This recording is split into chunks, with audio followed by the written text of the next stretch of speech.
There I am. All right. Hi, everybody. Welcome to Dungeons and Drams. We're off to a great start today.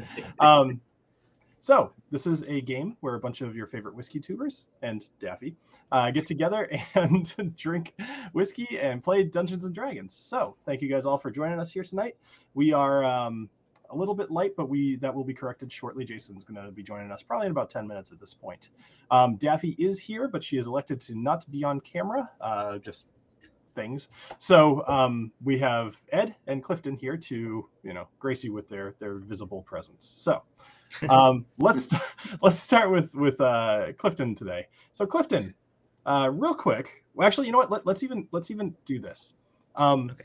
At the end of the last episode, everybody leveled up. I forgot to say it right at the very end, but of course I let everybody know in the Discord, which, by the way, if you're not in the Discord, you should join us. You can find a link to that. Somebody will post it real quick in the chat. But everybody leveled up to level 3. And just because level 3 is such a significant thing, we don't have to talk too much about like some of the spells you took, but I think it'd be cool to let people know what subclass or what specialization you decided to take. So take it away, Clifton. Ooh, I forgot what mine's called. Give me a second. Take it away, Ed. Okay. Thank you. So, I decided to go. Well, I was thinking, so my guy is definitely not based on Zorro at all. Not at all. Yeah, I don't know if you guys got that reference or not. I mean, I don't think I was very, very subtle with it. But I decided to go with the Battle Master. The Battle Master path. And because I did that, I get a bunch of fun little weird things I get to do during a fight. So I get maneuvers, which are very... I really wanted to do this because I don't know if it's going to be the best build, but it's going to be very fluffy and fun. So I have disarming attack, so I can knock somebody's blade out of their hand. I have parry, so I can parry damage away from myself. And this is my favorite. I'm going to have fun with this one. Goading attack. Basically, yes. I'm gonna run up and stab somebody and try to piss them off enough that they only pay attention to Noro. which is very much in character. I'm very excited to be able to taunt monsters with my goading attack. I was extremely happy when I saw that you picked that for one of your maneuvers. I was going to say sorry. I played with a bard one time who was great at being a bard. And it was very entertaining. It was always very entertaining, especially his vicious mockery. So I suspect as much from you. This, by the way, is Daffy's boyfriend, so she's proud right now. So. He's very clever with his vicious mockery. Very. So Knobolas, what's your deal? So I was going to say mine's kind of actually the opposite of Ed's, which actually might work out really interesting. So at my third level, I had bestowed to me a gift from my otherworldly patron, which we don't know exactly who that is yet. I mean, I do, but I mean, Knobolas does, but you guys don't. But I got to choose from three different packs, and I went with the Pact of the Tome. Is it Tome? Yep. So that actually lets me draw from the Book of Shadows, and I'm able to take on some cantrips from other classes that I didn't have access to before. So one of I don't know if I want to spoil them fully, but like some of these are going to be. Don't. Mostly, I just wanted to know people to know that you took the Pact of the Tome. So there's that. All the little things that you've got, those will be fun to pull out. So. And Bill, I want to just real quick. I'm noticing my character on Foundry is still level 2, so I don't know if you need to re-import him. Sorry, I was looking for my spells. I'm like, wait a minute, where'd they go? I'm glad you said something. I'm doing that right now. Also, I wanted to just say what I'm drinking. I'm drinking a very tall gin and or juice. And this is a little exciting for me. And I was going to announce this on my channel, but I'm going to say it now because I'm just too excited. This is actually the first thing I've distilled. I'm a distiller now. Kind of a big announcement. I'm over at a little distillery here in Wisconsin called Dog and Shrub. And I actually made this gin myself. So You're the Ed Distiller, right? I'm the Ed Distiller. I'm kind of excited. I'm having so much fun. I just finished up my first production week, and I am super into it. I'm having the greatest time. So look forward to seeing that I'll be talking more about that on my Patreon and on the YouTube. So That's awesome. Excellent. Congratulations. Yeah, that's super cool. woo! The most enthusiasm I've had in about 48 hours, so you should be. oh, well, thank you. I appreciate it. So Daffy, for your level 3 upgrades, what did you go for? So with Daffy at level 3, that's a really important time for a paladin because that's when I can take my sworn oath. So I went with the Oath of the Ancients. Something I've been alluding to before with Daffy is that she is very much so about nature and loving the trees and the planet and the earth. And that's basically what Oath of the Ancients binds her to, is just upholding light and all that is good in the world and all things that give life. So it's going to be really fun to bring that out some more with her character. Awesome. Daffy truly is the best of us. She is alive, like figuratively and literally, because like we can't. Well, in hindsight, too, I'm not sure that, it was 100% characteristic for Daffy to support the burning down of that tree. Oh, sure. that was just Agnomeio running off. He was super like half he was certain he was going to do that. We didn't have any influence on that. But It's to like, be let it fair, happen. tree or saving a little precious gnome baby. I mean, Yeah. Clifton brand, we would do anything for that little guy. Twerk brand. Twerk monster. Oh my god. Well, so let me pause for 1 second, only because I want to pose a question to the audience. So I got both of the new Jack Daniels bottles today. So I have the triple mash and the bonded. Which one should I crack open first? Now back to the twerk brand thing. So as always, I was re-listening to the episode because I don't try to take any notes while I'm playing because I have enough stuff going on. So I try to take notes after the fact. And as I'm doing this, I just the amount of different names so there was one night that Jason definitely had way too much to drink, and he instead of just twerk brand or even any of the other names, he literally just called him twerk dick. He's like we gotta go find that twerk dick guy. I don't know, I lost it. That was really good. So we got triple mash. Oh, and a bonded. So I'm gonna have to wait for people to respond here. I will say the only one I've had was bonded, but I've heard great things about triple mash. So I mean, you're gonna drink both of them tonight, I imagine. So. Oh, for sure. Yeah. I'll mention what I was drinking. So I wanted to try out. So I haven't had a muddled old fashioned since I was in college because that was the way that everywhere made it. But actually, you know what? It's a nice change of pace, especially because it's super hot today. So like I kind of like the extra little bit of like sweetness from the orange. But I also grabbed a bottle of Wild Turkey 101 because I think John Kranz was drinking it in the chat. So fresh crack bottle for you, John. Oh my gosh, I have Wild Turkey 101 on hand at all times because that is said boyfriend's drink of choice. He does that and a little bit of a Pepsi Zero to unwind from, a hard day at work, that type of thing. So he's got good taste. Yeah, I always keep it on hand too. This is actually a brand new bottle. So I did have a handle before this, but I bought a smaller one this time. And when I say a bottle, I totally mean a handle. Okay. I always have a handle in the house. It's good. Awesome. It's always refreshing. Oh, it's wild that Wild Turkey was not well appreciated like 20 years ago.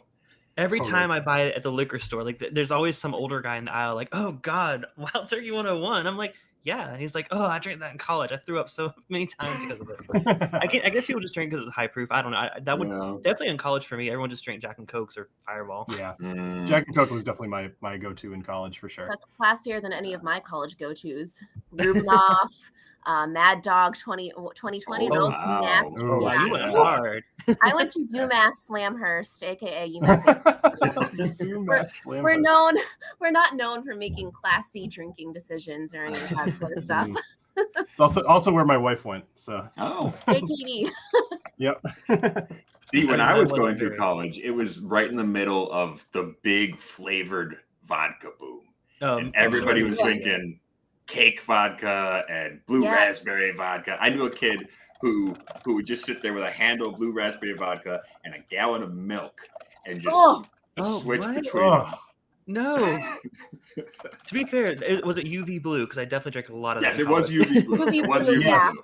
Yeah. I also, when I turned 21, the first thing we did was bought a bunch of mini bottles of all these different flavors of vodkas. We wanted to explore our palates. Oh, man, those were not the days. When I turned 21, the first drink that I got was an Allagash White, and it was such a nice, refreshing beer. Yeah. Wait, what is that? I It's forget. a I wheat think it's a beer. lager, It's right? very light. Oh, Yeah. okay. Yeah.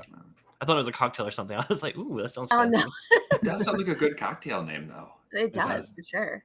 Oh, So I ended up going with the triple mash. oh how is I'm it? fully expecting this thing to pretty much just taste like a higher alcohol Jack Daniels, but I can smell it from here, and it definitely smells like JD, like even before actually smelling it. So I'm not gonna Well, the do any story with little that one, notes right? or- It's sorry, it's like a blend of like 3 different of their products, right? It's like their I actually know nothing about it. A blend of bonded Well, American I'll malt, tell you what I rye, know, but and it's Tennessee whiskeys. yeah, All there right. you go. Yeah, Yeah, so they, no, they I- actually blended 3 different products together, like the mash bills, and like it's like legitimately like a different product. It's not just like they like added a little bit of something to it. Like I'm really curious I haven't had it yet, so Little thinner than I'd expect at 50, but really good on the finish. Like heavy with the rye. I'm curious what the rye involvement is here.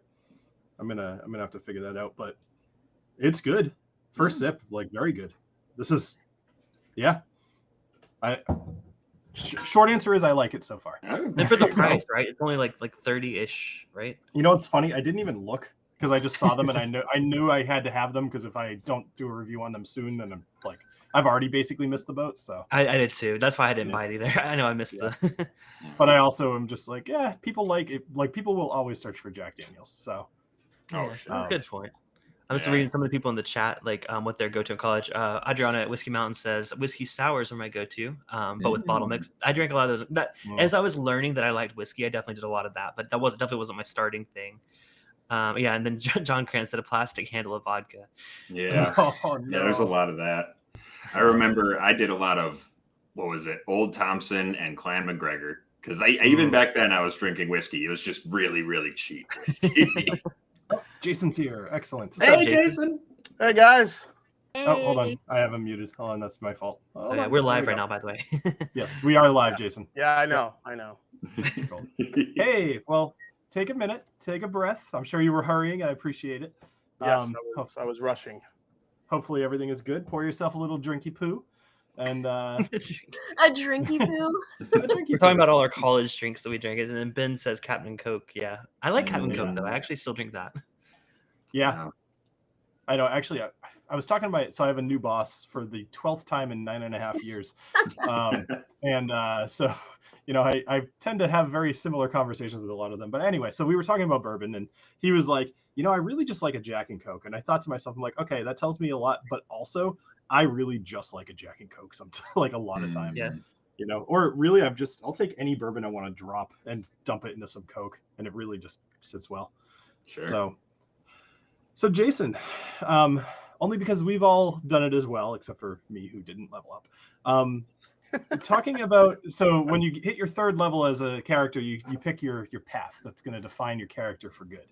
That's so without right. giving too much away about any of the individual things that you chose, how about if you let people know which track you went down? So out of all the choices, I did some research, and the one that seemed the most fun was an arcane trickster. Awesome. So the way it was kind of described, the way I read it, think magically enhanced sneaky thief. Yeah, that's pretty much right. Just what Yeah, Alessio so- needs. Yeah. I feel like it plays well into my dark and mysterious type of persona. There's a lot of like fun things I could do to help gain items for the crew. But you guys will see it all in action as we play. But the arcane trickster definitely, piqued my interest, and I was like, man, between the rogue being part elf and then getting this arcane trickster worked in, character is badass unless before Bill kills me with another moss creature. So I was just saying I often re-listen to the episodes, and I've decided to start back at the beginning because you guys are finally getting back to Aluath, and I was like, I bet a bunch of stuff happened that I kind of forgot about. And so I was just listening to the episode with the fire ivy blight, and you just died on like where I was listening from. I mean, well, I imagine everybody here has heard that episode. So yeah, and I was just like, boy, that thing was really beefed up. I gave it like 20 hit points more than it should have had. But that thing was murderous. It was. Yeah, It sure was. It was no And there was a joke. lot of valor from both Knobolas and Agnomeio. Unfortunately, Daffy was constricted the whole time. So, Magic. Just but you booted that thing. All right. So, since we're running a bit late, let's just jump right into this. So, all right. When last we left our heroes, they had met a giant owl turned furbolg who seemed to turn the very ground against our heroes by summoning a giant moss blight, then promptly escaping through a subterranean tree within the owlbear cave. After defeating the monster, they recovered the body of a young dead rock gnome, exited the cave, and then raced back to Aluath Harbor. Through a series of efforts made by the group, they were able to quickly get back to town without harassment, other than a couple of guards questioning the time of their travel. As you arrive in Aluath Harbor, it's roughly 5:30 in the morning, and you are greeted by the same two guards that Agnomeio and Daffy met while arriving just days ago. So let me bring us over here.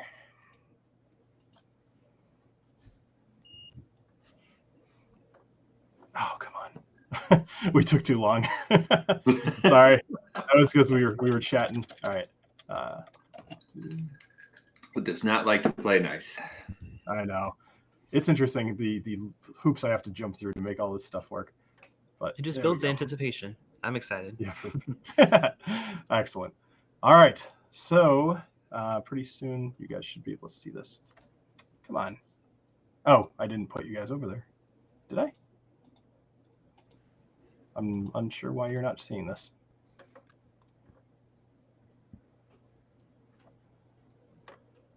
Oh, did I? All right. Yeah, I signed in. I'm in the game. All right, so you guys should be able to see Aluath Harbor. Nope, just this. Why don't you all rejoin? I think something's really messed up with this. Oh boy. Okay. All right. I'll cut all worries. this out later. So Hey, rejoin Foundry. Rejoin Foundry, yeah. Okay. Something's going on with it. All right. Question for the chat while I have you guys. So I edit these videos every week and I put out kind of the smaller chunks of them.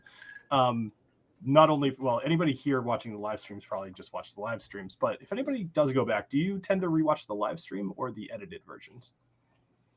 And thank you for that, Emily. Mhm. What are you drinking tonight, Jason? I think you might have told me, or mentioned, but I might have been busy. I actually pulled out the Glenmorangie A Tale of Winter. Oh, fun. What do you think Yeah, so far? I do like Marsala casks, so it was. It's a little sweeter than I would like, but I still dig it. Mm-hmm. Yeah, I was a little disappointed. Have you tried the Tale of Cake? Yeah, I'm not. I think I like that a little better. Yeah, same. Yeah.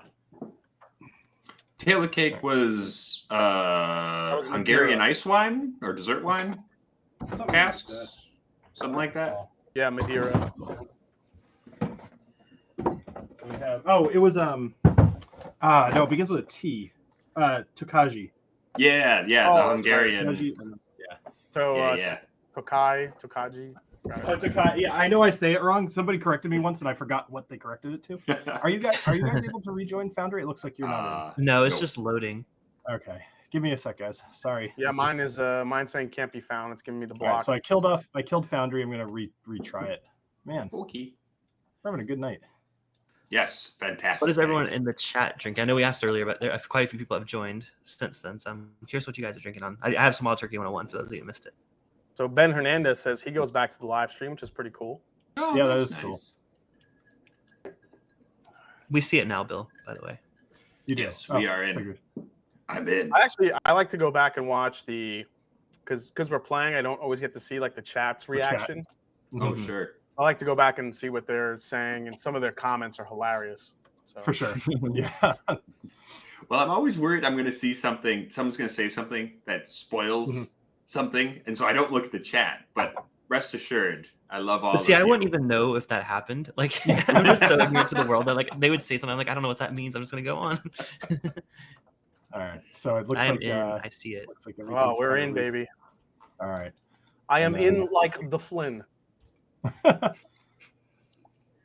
And then Oh, we're loading. Look at this. Oh, there it is. I was gonna say the stream. The stream user is not in, but it is reflecting. So all right, It seems like it's working. So I will stop there and we will continue. All right. All four of you are in? We are. Yep. I am anyway. Molly, you good? Indeed. Where's is Molly? You all right? No, I'm not actually. I've had a rough start to the week, and I am staying off camera this evening. So, Okay. All right. Yeah. Well, I'm still glad your voice is upon us. Molly, my slightly congested voice, it's lovely. Molly took too long to level up her character, so I went over there and Wow. You guys heard it from him. He is a harsh Don't use dungeon that in court. master. I am. Yes, I'm harsh but Yes, fair. he is. He cracks the whip on us, guys. Oh, the weep. Oh, Don't weep. forget. Cracks the whip. Speaking of cracking the whip, so both Agnomeio and Daffy, you both have magic items on you that I did not I didn't want to equip them for you or anything like that because they're attuned. Like it's not my place to, but just you might want to do that. So Yes, I will. all right, cool. All right, let's finally start into this thing. Hi everybody. Cue the music. Yes. Okay. So, just to reiterate, because that whole thing so you guys pull into Aluath Harbor and you get stopped by a couple of guards that basically guard the entryway into Aluath Harbor. So they say, state your business in Aluath Harbor. We have come to catch a sheep across the sea. Well, then you came to the right place. Have you been here before? You guys, actually, sorry. He starts to recognize you when you start to talk, Agnomeio. He says, How could he recognize me? I'm wearing a hat and mask this time. Oh, are you? Because I'm okay playing into that, but I assumed that you had taken it off while you were writing. Oh, well then, yes, I am not wearing a hat and mask this time. I'm totally cool with making that way into a thing. All right, so anyway, so they say, oh, hey, Red Sun Inn, what's going on? You coming back, huh? Oh, yes. We had a little sojourn, but now we return, and we are so glad to be back here in Aluath Harbor. He looks and he kind of looks at the carriage. He says, "Where'd you get a carriage from?" My dear friend Don Elfio lent it to me. We are very close, you see. I will return it to the stables forthwith. All right. Let's make a persuasion roll. Okay. Really hope I don't have to kill some guards. Am I also still in disguise? Because I think that was one of the last things I did. I got a 9. You got a 9. So let's kind of pause to refresh. So as you guys were racing to here, I probably should have had you tell me, but so you had met up with those guards who you convinced that Knobolas, you are in or were in a disguise. If you are still in the disguise, it would be good to know. Are these the same guards that we saw on the road? No, they are not. Sorry, I'm all over the place, or maybe I'm not being clear. So you guys passed those guards on the road who basically guard it from highwaymen. So you left them a little while ago. You've pulled into Aluath Harbor, but the two guards that are stationed here are the same ones that you saw when you first entered, where you tossed them a coin because they said that you didn't look like you could afford the Red Sun Inn. So Gotcha. I'm not in. I took the disguise off. You took the disguise off. All right. So everybody basically looks like yourselves, except for Agnomeio, who is not wearing his disguise. Okay, so you look. I am Agnomeio, but not normal. Okay, fair. All right. So, with a 9, so they're something's fishy about your story. So they start kind of walking around the carriage. They're kind of looking to see what you have in the carriage, and they notice a cape-covered lump kind of in the back of the carriage. And they look down and they say, "What are you transporting?" Oh, it is a very, very sad story, my friends. You see, we are coming back to Aluath under less than happy circumstances. A family member of good Don Elfio has passed in most horrendous fashion, and it would be, I know he would be so grateful to you if you would let us pass and take the poor whelp to his family. we must be on our way. Oh, let's make another persuasion roll with disadvantage this time. Oh boy. Oh boy. Disadvantage. Okay. Come on. Yeah. Okay. All right. Ooh, Wow. okay. You pulled that- 15 I think and you an pulled that 18. up. All right. All right. So with a 15, so he does take a look underneath the cape, and he does see a dead body, which he had met an Elfiel recently, who is a gnome. No, he's an elf, isn't he? I don't recall. Let's just say he's a gnome because I don't remember. he's your guy. I don't know if you remember. He's Yeah. whatever I say he is. His name is Elfiel, so it makes sense that he'd be a gnome. All right. Anyway, boy, this is going well. Thank you, everybody, for actually continuing to watch this. All right. All right. So they did meet Elfiel a couple of days ago, and they would know that he, he's a man of wealth. Maybe not too many questions need to be asked. So they decide to let you on their way. However, as you are riding past, Carden, the owner of the Golden Forest Stables, actually comes out, and he sees the carriage, and he says, "Oh, so you brought my carriage back. Not sure why you tied bedrolls to the wheels, but otherwise it looks like it's in fine shape." You all look very confused. We had a split wheel on the way, and this was the easiest way to fix it. Don't ask too many questions. You take the carriage back now. Okay, bye. So the guards kind of eye this whole situation, and they just kind of turn around and ignore you. But Carden, he kind of looks at the wheel underneath the the wheel's not split. What? I don't even want to know. Is everything in good shape? The horse has been fed. Everything okay? Yes, my friend, you have nothing to fear. You have done Agnomeio, whoever I am, a great service. And I wink and I throw him a coin. Okay. Whatever coin you decide to throw him, I will throw him a silver piece. He looks at it, kind of like disgusted. Like he let you borrow 3 this. silver pieces. He all right. So he takes the 3 silver pieces, puts them in his pocket, and he just kind of looks at you. He's like, "All right, consider my debt paid. What's with the body?" You do not want to ask too many questions, my friend. I'm about to jump out of this crate, this friggin' carrot. And you see my friend, my dark human friend. He does not like questions, and it would behoove you. I'm about to intimidate this little guy. I only want the best for you. I trust me when I say this. He's more likely just not interested in knowing anything, but he does say, "I don't want to know, but if you need a healer, you can go to the Temple of Uros and find Gonathan." Oh, right. Well, there we go. Oh, okay. Didn't know that was an option, but okay, sounds great. And he turns around and he doesn't turn. He goes over, he collects the horses and the carriage, and he starts walking them back into the Golden Forest stables. All right. Now we just have to carry a body through town. He's pretty dead, isn't he? Okay. Yeah, but like, if it's worth a shot, I'd rather not tell his parents that that's happened. And all right, yeah. I guess it's worth it to see a healer. I guess you never know what kind of crazy Harry Potter shit they can do. So so just a reminder, it's about 5:30 in the morning, so it's still very early. There's really nobody else on the roads.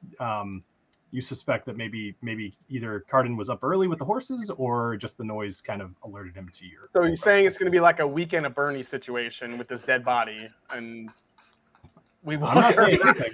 I'm going to give him a piggyback ride, and we'll put a hood over him, and just be like, doo-doo-doo. I feel like this is some bizarro episode of It's Always Sunny in Philadelphia. So, all I can say is you know what the situation is. Let me know what you'd like to do. Maybe I we mean, should go I'd back. like to go before his parents, like, run into his parents. I'd like to maybe try the healer just in case. Okay. Yeah. Yeah. Let's run him over there. Maybe we let's. I mean, yeah, I agree. Let's take him to the temple to Euros and see if anybody is up early enough to help him. 5:30 is not that early True. for a Yeah. healer. For a Right. healer, it's not. They're probably meditating or something, Yeah. They're All right, priests. so- They gotta get up.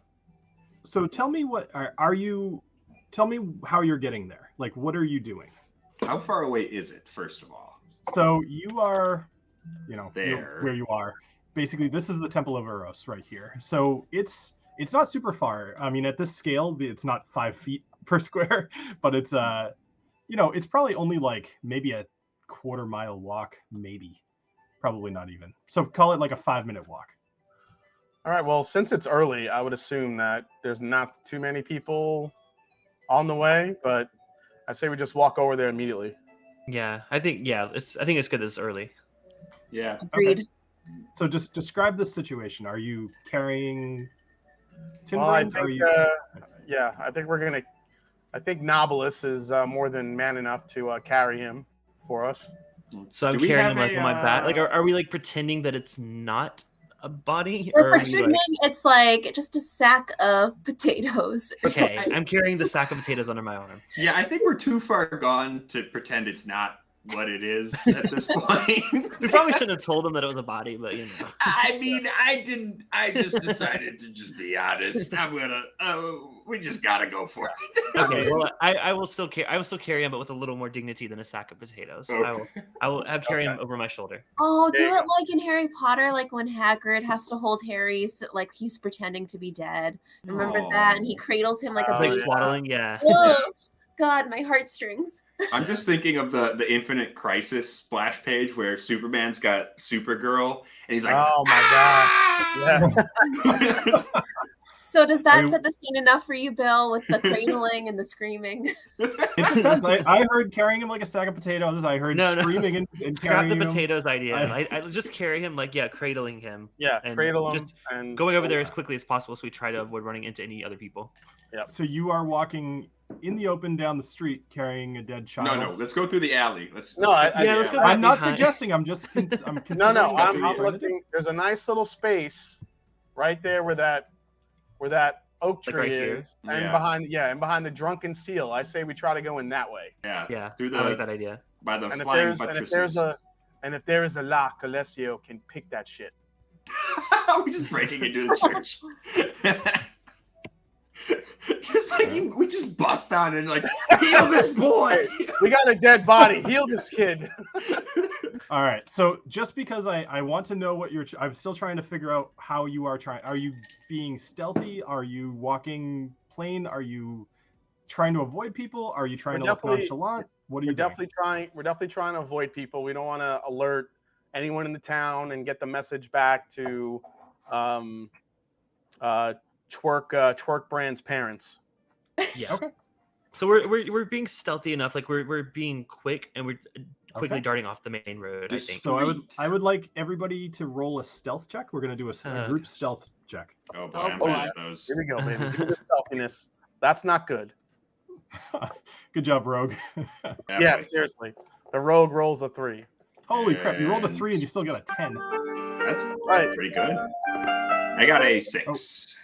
So I think what's happening. Did one of you just touch the volume on your? I did not, but it got loud. It It's did get loud. very loud. See, Yeah. it's playing the same. I don't know. I turned it off for the moment, but we're still trying to figure out what is making this thing randomly go loud. So sorry for everybody at home. Okay, so you rolled. Let's see. So Alessio rolled a 10. Anomio rolled a 6. Knobolas rolled a 14, and Daffy rolled an 18. Stealth AF. So Also, I'm being carrying that a body with me, so like I'm a little, get some leeway. That's there. okay. Yeah, that's all right. I think you're strong enough. Like he's not weighing you down. It's just this is a thing. So Obviously.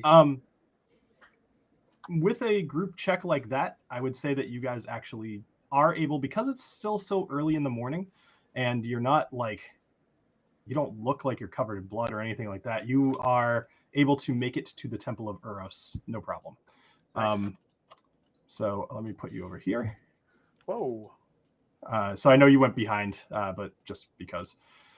Okay, so you've made it to the Temple of Eros. What is your plan here?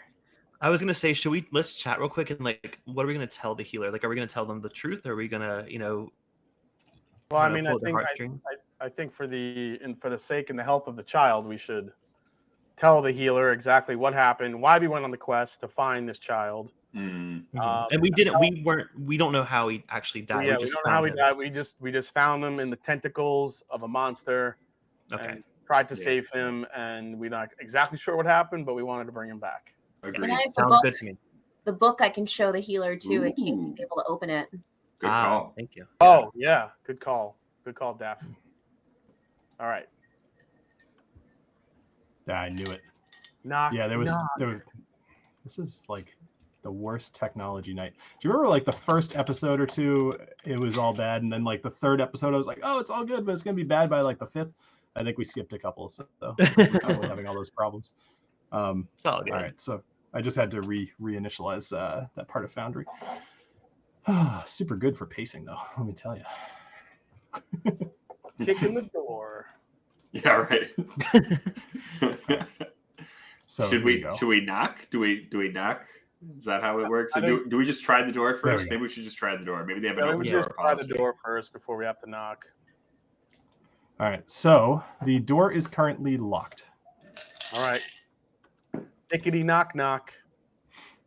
Should we all like be there? Yeah, I guess we might as well. Okay. So you knock on the door.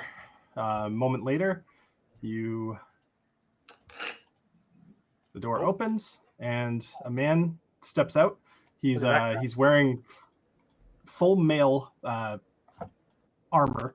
It's definitely what's the word? It is not ordained. It's ornate, as if it's like ceremonial. It does not look like it's ever seen battle. But it's blue and it's got these like lightning bolts kind of across the armor itself. He's got a blue cape on, which also has just a semblance of almost like a sheen as it moves. And he introduces himself. He says, "Hello, my name is Gonathan. Welcome to my temple, and welcome to Eros. What can I do for you?" We have a situation. We have a child. We have a child who has Let's go? Yeah, maybe step inside. Can we come on in there? Listen here, Yes, Pat. We need your help. Come in. Maybe come in. Let's Jonathan. let's discuss. So I'll so you guys are carrying Tinbrin with you. Yes. Daffy keeps like rotating her token or something. That's weird. I saw that. No, I don't She's know just what's spitting in happening. face. It's literally, it was doing that, and I'm like, okay, well, if she wants to be dizzy, then that's her. Twirling around. Just like, All right, I'm just gonna drag you in because I'm not sure what's going on. All right, anyway, so he looks. He says, I can tell why you're here. Tell me what happened to the boy." You see, there was a wizard and or a druid, and he made a moss monster. And the boy, he was. I am doing a terrible job explaining. Daffy, would you help? I can try. So listen, we wanted to find this little gnome boy, and we wanted to find him alive, preferably, but instead we found him wrapped up in this moss blight, and he was in this cave that had a mysterious magical tree and this ugly furbolg thingy that left, and we found this book. Can you read this book? And can you help us? And Taffy's saying all this, like, she's saying it so fast that, like, she's like, like panting as she's trying to get it all out, like all the pertinent information, because she knows that time could be of the essence here. And we want to make sure that we can do everything we can for this little dude. Okay. So he, sorry, that was just a lot. It was a lot. He looks at you, Daffy. He says, "Are you with the Verdant Knights of the Ancients?" Yes. Why, yes, I am. All right, step in. Why don't you pick up the boy and carry him up to the altar here? Absolutely. I don't think you actually can, so I'll just grab him for you.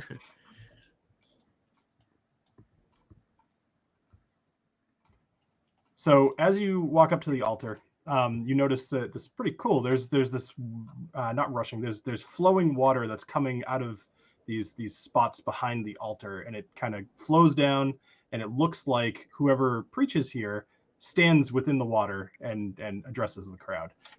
There's a drain kind of at the end, so the water falls down there, and you actually, oddly enough, don't hear the water crashing into anything at the bottom of the drains. So Gonathan walks over, and it's hard to do all this, but he's going to grab Tinbrand from your hands, Daffy. Are you not able to move your token, Daffy? Let me go back. Something funky is going on for sure. Yeah. All right, I'll continue either way, but let me know after. I think I was able to move her. Oh, there you go. Okay. There she is. Anyway, so he picks up the body of Tinbrand, and he gently he walks him over to the edge of the water, and you notice that despite his armor, he's actually wearing sandals, and he slips out of his sandals, and he goes into the water, and he places Tinbrand in the water. As he pushes him down beneath the water, you note the clear lack of a struggle on any sign of breath, and it weighs heavily on the room. You hear you see Gonathan step back, and he pulls from his cloak a diamond that's clear and sparkling. He bends down and he places it on Tinbrand's chest, and the diamond almost seems to disappear underneath the water. And he stands back up and he looks up at the sky, and you see that there's a hole in the ceiling of the temple. It's very clearly there on purpose. It's a big circle. And he says, Lord Uros, Master of Thunder and Wave, hear me this day. Pluck this boy from the depths of the astral sea, and may your current guide him to the shores of the material plane. Gonathan steps forward. Gonathan steps forward back into the water and places his hand on the chest of Tinbrand. He then removes a mace from beneath his robes. The mace is made of metal, rock, and adorned with shells and pieces of coral. He holds the mace above his head, and a crack of lightning strikes down through the open roof of the temple, striking the weapon. Whoa. The lightning forks across the room. You hear the crackle of electricity, and you smell the air burning. A blinding light fills the room, and then you see them. Two small creatures, humanoid, but appearing to be composed entirely of electricity. Bluish-white lightning arcs in small bursts from their body, and you hear a booming voice coming from above the temple that says, "Prove to me that he is worth it." And I want you all to enter combat. Oh my God! Of course, everything's gonna kill us. We thought we came to church to just heal this child, and so I would like you all. Jonathan is basically Lionel from Thundercats, going Thundercats. Oh! Oh man, I always love Panthro. Is Panthro going to show up? I think we're about to fight Panthro. So as you are all preparing yourself for battle, you notice that Gonathan is actually staying down next to Tinbrand, and you see his eyes are glowing blue and white and shooting sparks out of them. You get the feeling that he's concentrating on a spell to bring Tinbrand back to life. So so we'll leave him alone. I was gonna say, okay, he's on our side. It sounds like we'll let Jonathan do his thing. So Knobolas, Alessio, and Agnomeio, I don't see a roll from you. Is that what you meant by I got that much? Initiative. 11. Yeah. Okay, sorry. We're rolling initiative. Yes. Oh, okay, sorry.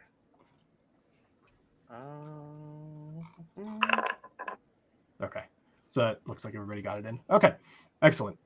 All right. So up first is so these creatures. They look like something that you're familiar with, although a different breed. You're aware of these creatures called mephits that are typically used as elemental familiars or potentially to attack, used in defense. But these appear to be completely comprised of lightning. So the first one up is, we're going to begin combat. This guy on the top left here. So Knobolas, you are the closest to him, and he is going to he's going to fly up. So they're airborne. He's going to fly up to you, and he's going to use Shocking Grasp on you. Rude. Okay. Shocking Grasp. Oh God. So he does not hit at all, actually. So he kind of maybe he's a little jarred from suddenly spurring into life, but he's not able to do anything. So he's actually going to use the rest of his movement to kind of scooch over here. Knobolas, you are up. I'd like to give him a piece of his own medicine. I would like to use shock and grasp on our friend here. Okay. Oh, look at that. Let's see what happens. Hopefully I can touch lightning. So an 18 to hit, but he is completely immune to lightning damage. Had to try it. Okay. So. All right. Well, in that case, you know what? I'm just gonna stay. I'm gonna stay here right now. But yeah, in my All turn. right.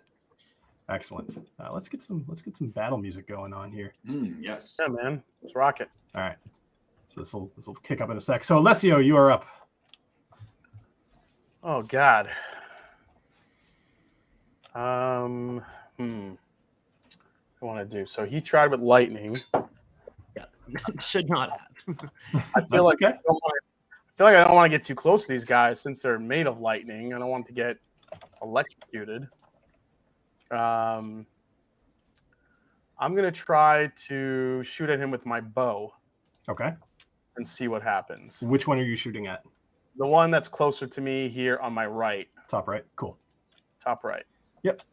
All right. So I am going to roll with my short bow and see what this does. All right. A 15 will hit. So you do 8 points of damage. Oh, all right. Excellent. So the something between the metal of the arrow and the way this thing is conducting electricity, you see it kind of short a little bit as the arrow passes through it, but you get the impression that you've done some damage. Okay. All right. Anything else? No, not right now. All right. So coming now to the next to the lightning method's turn, he's going to fly down here and he's going to look at you, Alessio. And he is going to make a lightning breath attack towards you. So this... Oh, shoot. Come on, man. It's telling me it doesn't have any uses left. I haven't used it yet.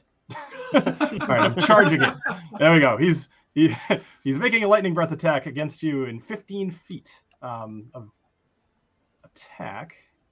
He is going to hit both you and Daffy, potentially.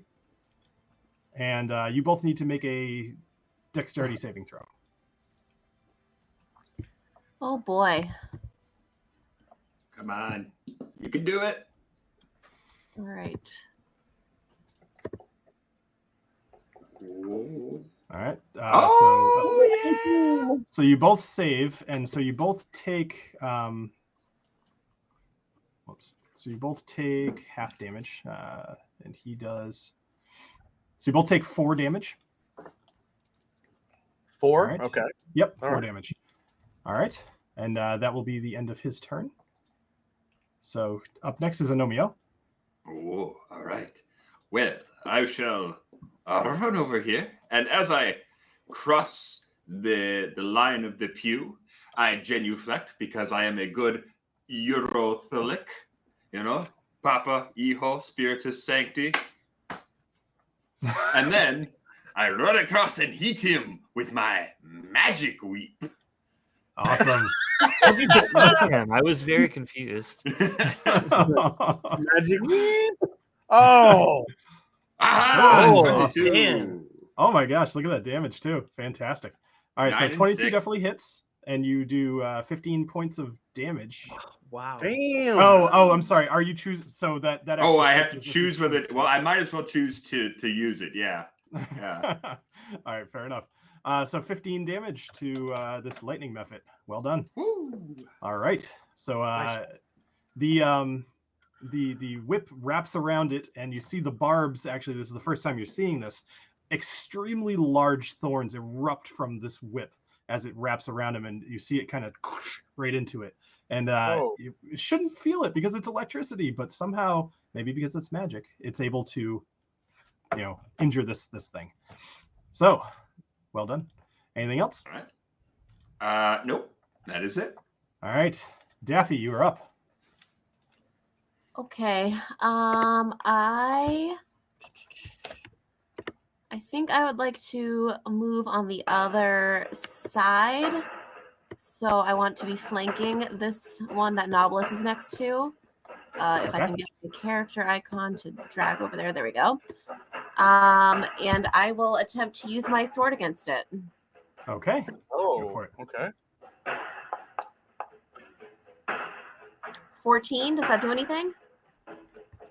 Sorry, the music again. I was like, is that the music? I thought it was wondering. somebody having like pots and pans in the back.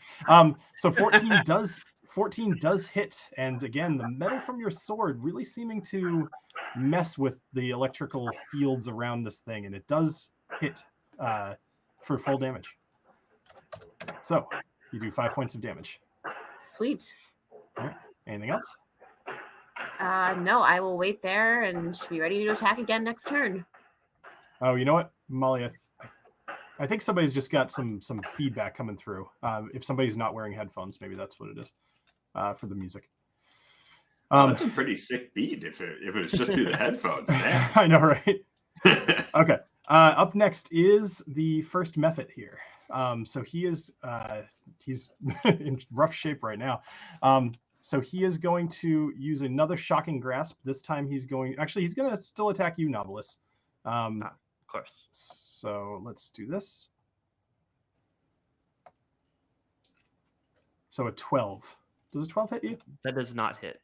It does not hit you. All right, so he's fading out of existence due to the amount of damage he's suffered. And as he actually reaches around your neck, his fingers just kind of disappear, and he doesn't get any grasp on you. All right, up next is Knobolas. All right, I think, I'm seeing that he's reacting very intensely with these, physical attacks. So I think I'd like to use my daggers on him and try stabbing him a couple times. Okay. And I believe I can use both of them, right? Because I have one in each hand. They're equipped right now. Oh, I always forget how this works. I don't think you have proficiency in finesse.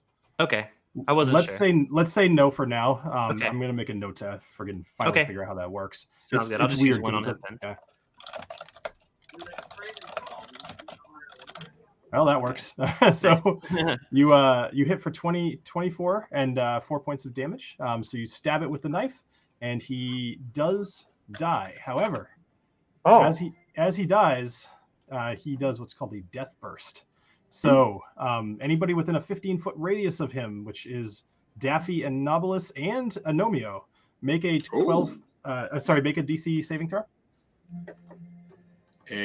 Dex or Dex. Yep. Okay. Oh, okay. I was like DC. Sorry. Yeah. That's why I said DC, because I just saw the 8. I got a 10. So I got 12. All right. You all just so 9, 8, 9. Okay. So Agnomeio and Daffy both take full damage, which is 9 points of damage, and Knobolas, you take 4 points of damage. Okay. And he is dead. All right. Up next, Alessio. All right. Well, since that guy's dead, I'm the only dude hanging out with this guy. So I think I want to. So I'm within. How far am I away from him? 10 Bill? feet. 10 feet. 10 feet. All right. So I'm going to move closer to him. Does that count as my action? Nope. To move? No. All right. I want to move here, and I'm going to cast my new spell called Booming Blade. Ooh. Nice. All right, so I'm going to use Booming Blade. Let's see here. All right. Right there. You brandish the weapon used in spells casting and make a melee attack with it against one creature within 5 feet of you. On a hit, the target suffers from the weapon's attack, normal effects, and then becomes sheathed in booming energy until the start of your next turn. If the target willingly moves 5 feet or more before then, the target takes 1d8 thunder damage. Okay, cool. So this basically puts him in like a sound prison. Yep. Cool. Yeah, kind of like locks him into this world of pain. All right. You are entering a world of pain. Agnomeio, my brother. Should I use the rapier? Ah, of course, my rapier brother. What else would you use? Let's roll it and find Is out. is booming blade a bonus action? Let's see here. Booming blade is it's a cantrip. Right. It is melee an weapon. action. It's a full action. It's a full action. It's a full action. Yep. Right. So that's your action for this turn. All right. So that's my action. Correct. All right. So I can't hit him again. All right. No, but you can get your rapier ready for your next turn. All right. I got it ready. All right. Fantastic. So he is currently encased in a thing of booming sound, I guess. Cool. So Yep. he's up next. So he is going to let's see if he recharges his lightning breath. Oh, he does. So he recharges his lightning breath. He's going to make a lightning breath attack against you, Alessio. Of course. You're the only one within his range. Yep. So make a DC 12 dexterity saving throw. You gotta get away from telling you guys what the DC is. Yeah, right? It's just no! like I read. Oh, no. God. All right, so you take 9 points of damage. Risky whiskey? Risky whiskey it. It's 9. I'll take the hit. No. All right. By the way, that booming blade, that's like thunder, right? Or something like what kind of? Okay, so it's damage thunder. So he's actually immune to. Well, he's immune to lightning, but not thunder. Okay, so never mind. I don't know if that's. I don't know if that's. Yes, those are different things. So okay. Yeah. All right. Whiskey Mountains called that out and made me think. All right. Anyway, so you take 9 points of damage. Cool. Anything else? That's my turn actually. So never mind. Anomio, you're up. Okay. Well, it is time to relieve this second mephit of its life. I am going to. I'm not going to be able to quite make it. So I shall run across to here, pausing to genuflect in front of the altar, as I do. Potato chips, sarsaparilla, and holy, I don't know, sandwich. Holy cheese. Holy guacamole. And well, that'll be my bonus action, so I won't switch to my crossbow. But next time I will. Awesome. All right. So you jump. Actually, so Daffy, you see Anomio jump up on top of one of the pews. He runs across the top, very almost like Naruto run across the top. Jumps down, genuflects, says some weird stuff, and now it's your turn. What are you doing? Something about a sandwich. Oh yeah. So the music is still super loud for me, just so you know. Yeah. Okay. Thank you. You're welcome. I guess I'll just use my sword again. That's what I'm gonna go for. Yeah. So, well, the guy right in front of you is dead. Oh shoot! How did I miss that? I'm so sorry. The Benadryl's kicking in. No, that's okay. I was just about to say give Molly some benefit to that. Cut me some slack, y'all. It's been a time here. Oh, what do I want to do? Maybe I should. All right, I'm just gonna reposition myself so I am closer. I'll be right next to Anomio. And I don't know. I wish I could lay hands on myself, but I can't. So why not? I already used that up. I haven't had a short rest. Oh, okay. Yeah. Okay. So I'll just ready an attack for next turn. All right. Up next is Knobolas. Well, first I will be pouring myself some long branch because I'm on the wild turkey kick tonight. And while you're doing that, so the Jack Daniel's triple mash, definitely better than the bonded, at least from first impressions. That's what I've heard. What do you like the bonded at all? I'm not sure yet. It was lackluster at first, but I wasn't paying that much attention drinking it like the first sip of the first one where I actually thought about it. I don't know. Gotcha. Okay. So what are you up to, Knobolas? So now that guy's dead, I'm gonna reposition myself just to get a little more, middle of the action. And also would like to. I'll just be right there. It should be enough. Okay. And I'd like to use Eldritch Blast on our lightning friend. All right. Roll that sucker. Yeah. Yeah. I targeted myself. Hold on. All right. All right, here we go. Roll the Oh, dice. no. Oh well. So Oh my yes, so you could either. So you crit failed with your roll, which means it's going to hit Alessio. Oh no. Or this pour that I just gave myself is literally 10 seconds ago. Or you could risky whiskey. Please don't hit me. All right, take Risky two. whiskey. So All right, time let's- goes backwards a little bit, and you're like, long branch. So Thank God it was long branch. I mean, it's only what is it? 43, so 86 Yeah. proof. So not that bad. all right, this I will could get do good. All right, so Knobolas, roll your Eldritch All right. Blast again. Let's try that again. Oh, There we one. go. Oh. Hey. Yeah. That was much worth it. better. A 23 to hit, 23. and you do 13 points of damage, which is exactly what it had left. So Mm. it is going Worth to explode Oh God. in a death burst. Oh, Um, I got too close. so didn't let's I? see, 5, 10. So Knobolas, Alessio, and Agnomeio, you all need to make a dexterity saving throw. Mm-hmm. All right. Yes. Risky whiskey. Oh, yours got in my way.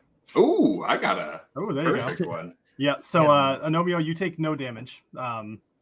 Knobolas, you are going to take 9 points of damage, and Alessio, you take 4 points of damage.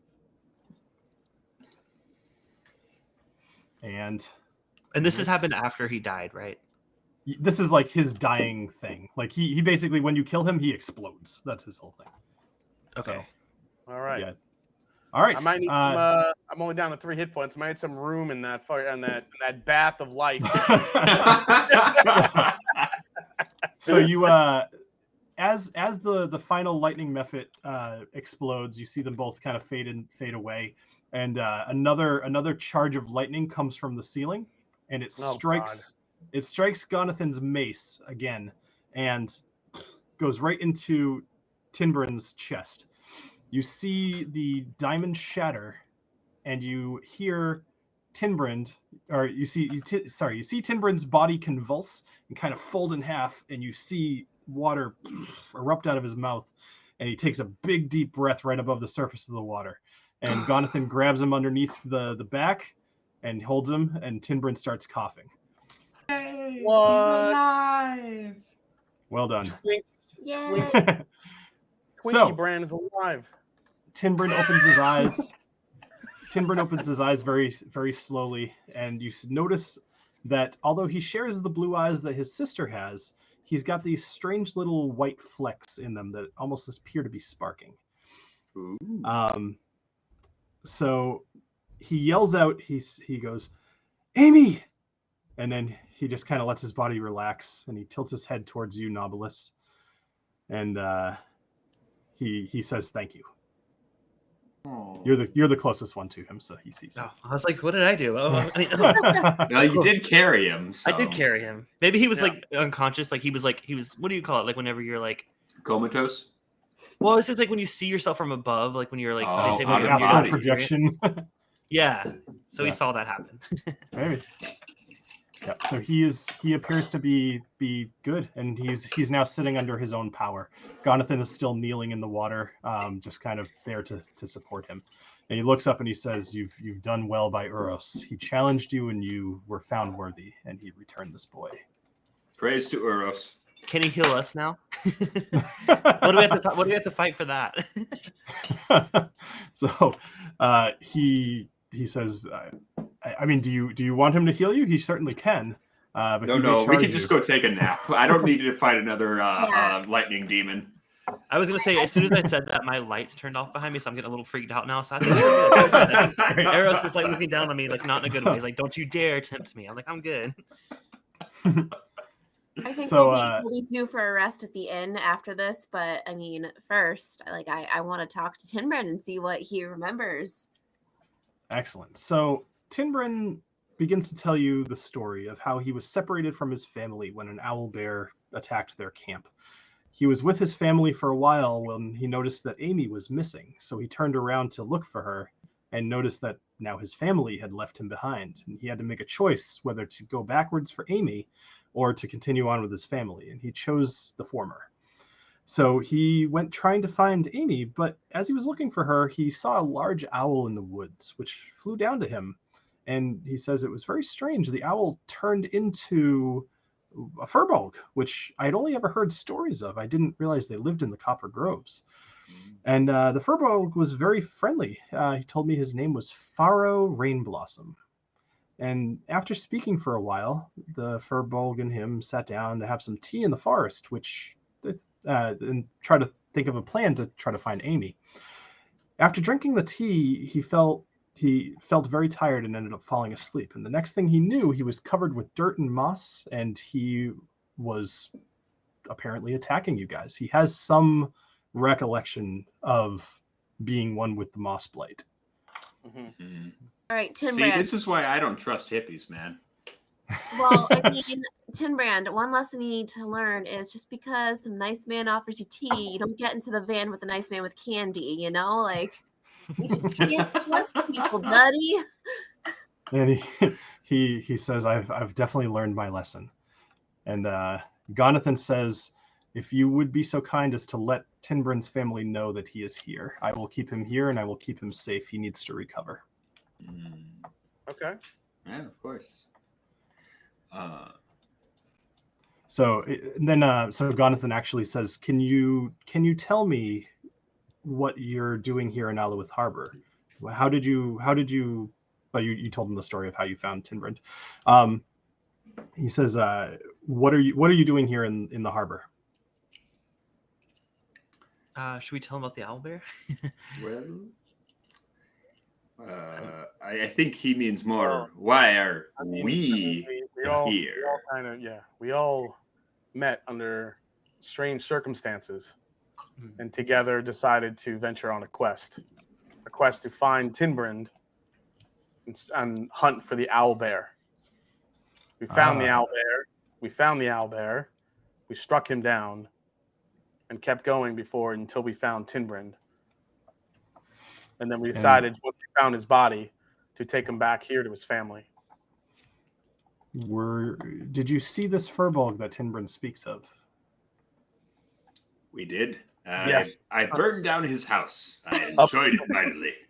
Up close and personal. So Gonathan laughs a bit and he says, "Ha! So surely he deserved it." And what of the owlbear? You killed it.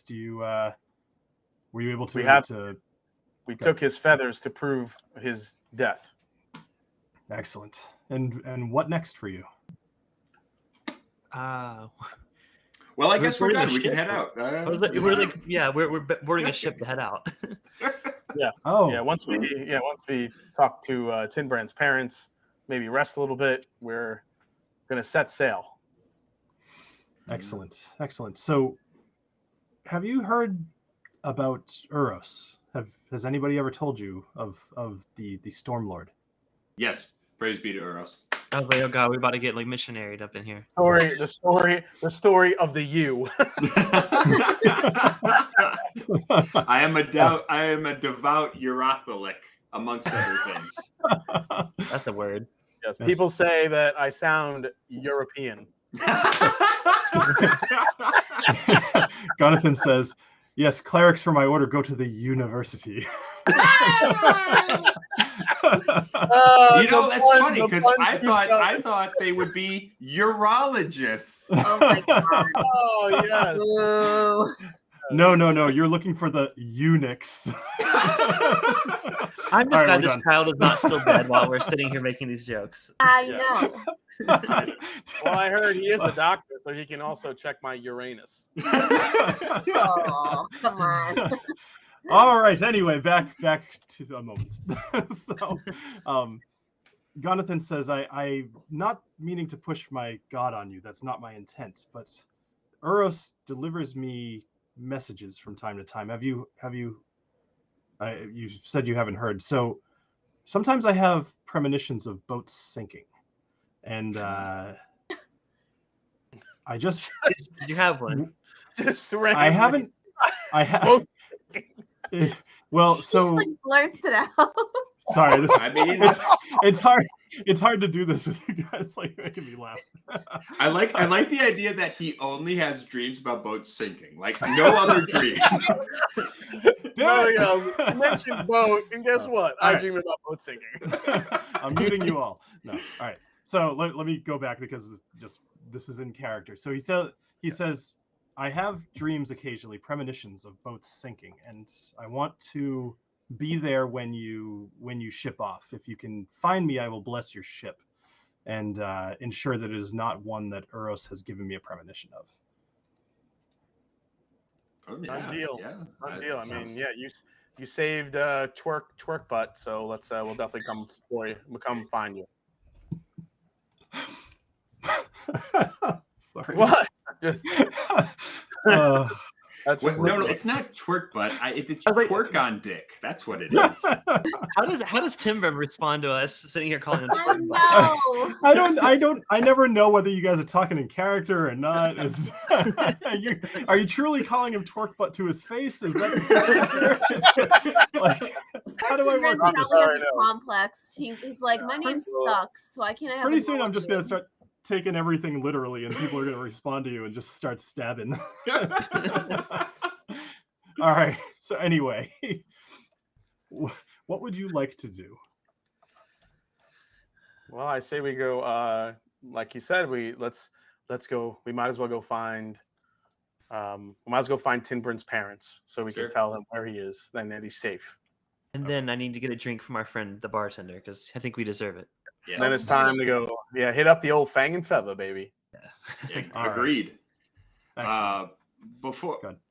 wait. As we start to walk away, though, I want to turn around and walk back to Tinbrand, and I want to walk up to him and be like, and say to him, my little friend, I appreciate that you wanted to defend your family. I know this pain, and I know this urge, but one must be careful, and one must know how to do so. We are very small, and we live in a very large world, and it takes a lot of courage to do that. I'd like you to have this. It's my weep. You should take it. Learn to use it. Learn to protect yourself. I fear that you may need it. And one day, when maybe you are a little larger and a little stronger, you and I shall do great things, my small friend. We surely shall. And I give him my weep as a token. Okay, excellent. So wow. he Wait, do any of us overhear this? Yeah, like we're just standing here while this is well, happening. so Because I feel like Knobolas Daphne would just have a tear in her eye, like, my goodness, how lovely. I mean, Agnomeio specifically was saying as you guys were walking away, he went back. So it's completely up to you whether you stopped to listen or not. But I like Whiskey Mountain's comment. Antonio Banderas is now an old man, maybe from Russia. I know, my accent keeps changing. I can't keep it straight. I'm going to forbid you all from looking at the chat from now on. I'm sorry. I like to eat potatoes. I get closest thing a we've little had to a gin in moment me, and so I can't keep it straight. But yes. No. Oh, wait a second. I kind of call over to Daffy. Did you show Jonathan your book? Oh my gosh. No, I did not. Thank you for the reminder. So I would like to go back and go to him and say, hey, do you know anything about this book? We tried to open it up and see if we could work out more details about this Furbolg and like what happened with Tinbrand, but we could not open it. All right, so Jonathan, he's quite wet from being in there, so he actually doesn't. He looks at the book, but he doesn't touch it. You kind of turn it over for him, and he notes the tree, the snake, the greenish color of the book, and he says, I presume the path of nature. So I'm guessing the tree. First off, no, I don't know anything about this book, but the tree makes sense. The snake does not. I have no idea. You're saying you can't open it? That's correct. What have you tried? Just taking the front cover and opening it up. So he looks at it for a second, and his eyes again glow blue, and Oh shit. he casts detect magic on this, and he says, well, the book's color is appropriate. It is green. Sorry. Sorry, geez, where did this go? I'm trying to find the School of Magic that is locking this book is the same as perhaps he looks at you, Alessio, and he says it's like an arcane lock. There are ways to pick it. I don't have the ability to dispel magic. Typically, there's some sort of way to unlock it. I would think about that a little bit. Okay. All right. Thank you. All right. So, just because this matters a little bit, I'm trying to freaking find this. All right, I'll tell you guys later. Abjuration. That's the word I couldn't remember. So abjuration. It's from the School of Abjuration. Okay. So presumably you guys are leaving the cathedral at this point, or are you staying? Just tell me what you'd like to do. Yeah, let's We're going go to find Timber's parents. Yeah. Let's go Find find Timber's them. parents. Yeah.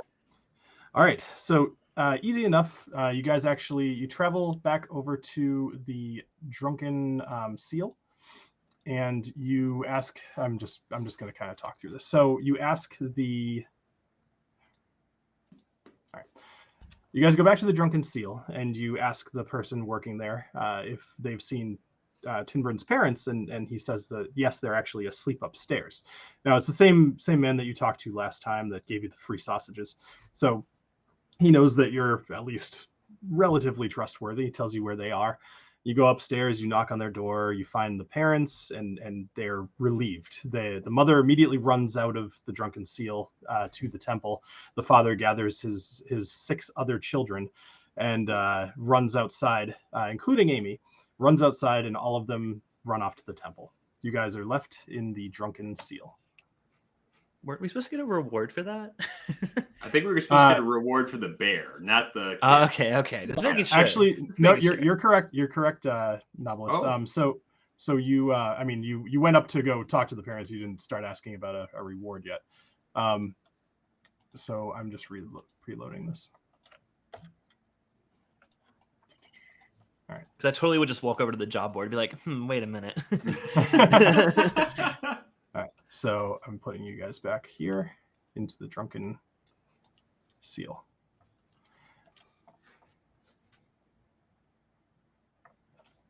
All right, man, there's definitely something going on tonight because everything's taken way longer than normal. But either way, so you're back in the Drunken Seal. You talked to Holcomb Evanai, who's the owner of the establishment, and he's there, kind of cooking the food for the day already. It's still pretty early. It's probably about 6 o'clock in the morning.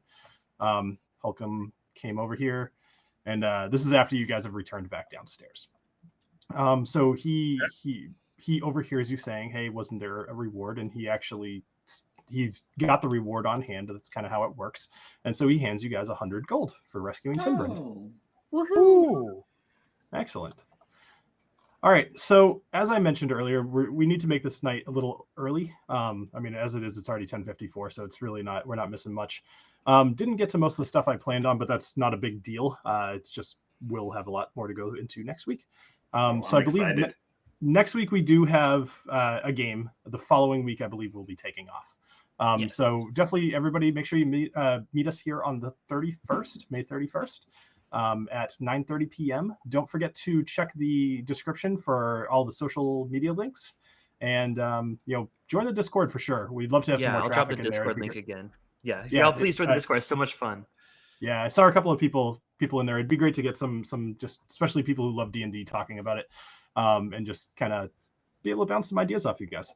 So thank you everybody for joining here tonight, and I hope you have a great rest of your night. Cheers. Cheers. Cheers.